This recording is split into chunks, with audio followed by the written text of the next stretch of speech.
नमस्कार मित्रों, मैं Gulshan Kumar BCC Barbigha YouTube channel पर आपका स्वागत करता हूं, अभिनंदन करता हूं। आज के इस वीडियो में हम भारतीय संविधान के संविधान सभा पर चर्चा करेंगे।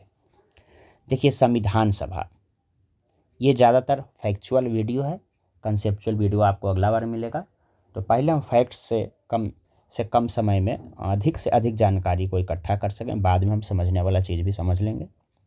क्योंकि देखिए, समझना तो थोड़ा सा मुश्किल है, लेकिन याद करना सबसे ज़्यादा मुश्किल है। याद करने के बाद भूल जाना तो एकदम इजी वे है। इसीलिए यह वीडियो आप लगातार सुनिएगा, 1 से 2 बार, कम से कम 2 बार ज़रूर सुनिएगा। तो संविधान सभा के बारे में गांधी जी कहते हैं कि यह भारतीयों के इच्छा अनुसार होगा। ऐसा नहीं कि अंग्रेज के प्रभाव में आकर संविधान सभा का निर्माण होगा। मोतीलाल नेहरू संविधान सभा के गठन की मांग करते हैं और एम.एन. राय औपचारिक रूप से इसका प्रतिपादन करते हैं। देखिए, ये सब क्वेश्चन आता है, किसने संविधान सभा के बारे में कहा कि यह भारतीयों के इच्छा अनुसार होगा? तो महात्मा गांधी। संविधान सभा के गठन की मांग कौन किए? तो मोतीलाल नेहरू। और औपचारिक रूप से प्रतिपादन कौन किए? तो एम.एन. राय। यहाँ से डायरेक्ट प्रश्न आता है।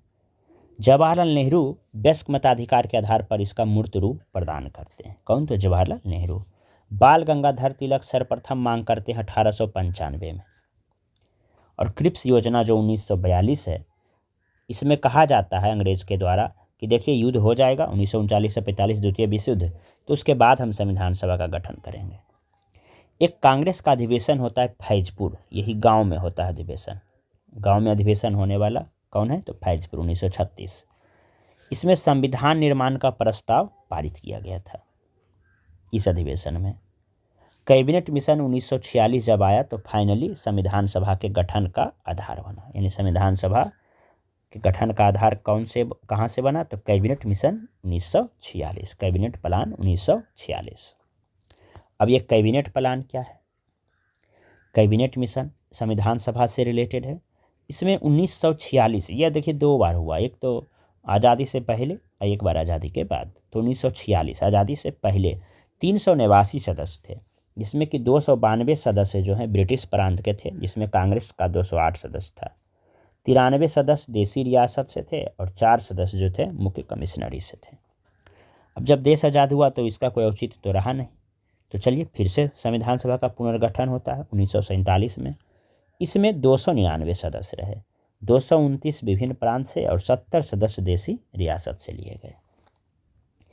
अब इसमें चुनाव होता है। डॉक्टर भीमराव अम्बेडकर, यहाँ से प्रश्न आता है डायरेक्ट कि भीमराव अम्बेडकर आज़ादी से पहले जो संविधान सभा था वहाँ पश्चिम बंगाल से लड़े थे और दूसरा बार बॉम्बे से आए।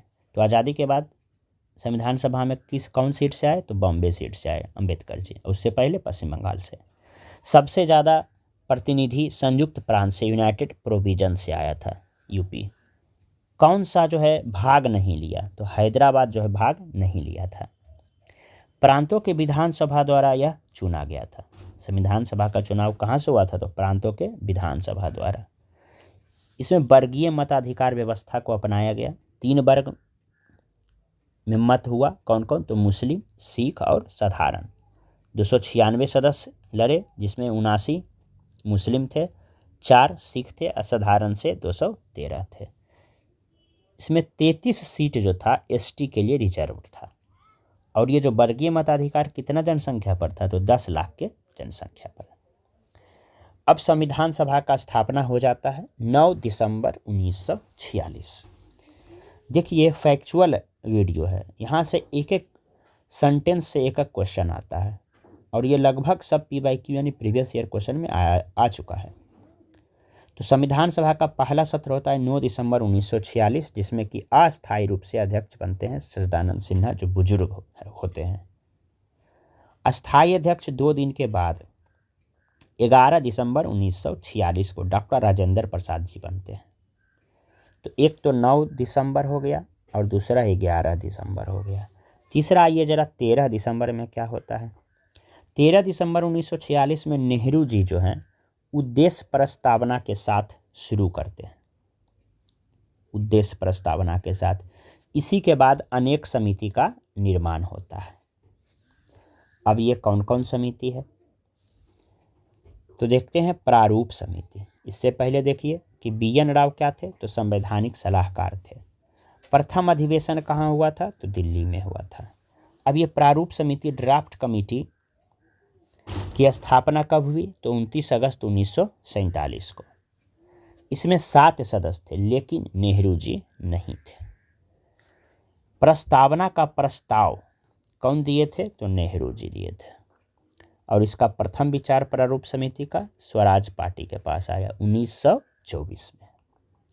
अब ये 7 सदस्य कौन थे, इससे प्रश्न आता है कि इनमें से कौन ड्राफ्ट कमेटी के मेंबर हैं, कौन ड्राफ्ट कमेटी के मेंबर नहीं हैं। तो चलिए हम 7 को जानते हैं। KM Munshi, N Gopal Swami Iyengar, TT Krishnamachari, DP Khetan की मृत्यु के बाद आए थे। भीमराव अंबेडकर ये अध्यक्ष थे ड्राफ्ट कमेटी के। अल्लादी कृष्ण स्वामी अय्यर, N माधवराव और सैयद मोहम्मद सादुल्ला, ये 7 नाम आप याद रखिएगा। अगला है कि जो नेहरू जी जो उद्देश्य प्रस्ताव लाए थे 13 दिसंबर 1946 को, उसकी स्वीकृति मिली कब, तो 22 जनवरी 1947 को। 22 जनवरी 1947 को, कुछ ही दिन बाद। अब आइए, अनेक समिति का निर्माण होता है। कौन कौन समिति है, तो संघीय शक्ति समिति, जिसके अध्यक्ष जवाहरलाल नेहरू। यहाँ से देखिए समिति और उसके अध्यक्ष से प्रश्न आता है। तो संघीय शक्ति समिति जवाहरलाल नेहरू, संचालन शक्ति समिति डॉक्टर राजेंद्र प्रसाद, प्रांतीय संविधान सरदार वल्लभ भाई पटेल, प्रारूप समिति भीमराव अंबेडकर, मौलिक अधिकार या अल्पसंख्यक समिति सरदार वल्लभ भाई पटेल, राष्ट्र ध्वज और तदर्थ समिति राजेंद्र प्रसाद, प्रक्रिया नियम समिति डॉक्टर राजेंद्र प्रसाद। अब कुछ ईस्वी को हम अध्ययन करेंगे, जिससे कि बार बार प्रश्न आता है। तो संविधान देने का प्रस्ताव कब आया, 22 जनवरी 1947 को। उसी साल राष्ट्रीय झंडा को एक्सेप्ट किया गया 22 जुलाई 1947। यहाँ देखिए जनवरी है और ये जुलाई है। संविधान सभा का अंतिम दिन क्या था, तो 26 नवंबर 1949 को। और संविधान सभा लागू कब हुआ, तो 24 जनवरी। संविधान सभा का अंतिम रूप कब प्रदान किया गया, तो 24 जनवरी 1950 को। देखिए संविधान सभा लास्ट हो गया 26 नवंबर 1949 को, लेकिन इसका अंतिम रूप कब हुआ, तो 24 जनवरी 1950 को। यहीं पर 2 दिन के बाद क्या होता है, 26 जनवरी 1950 को संविधान लागू होता है।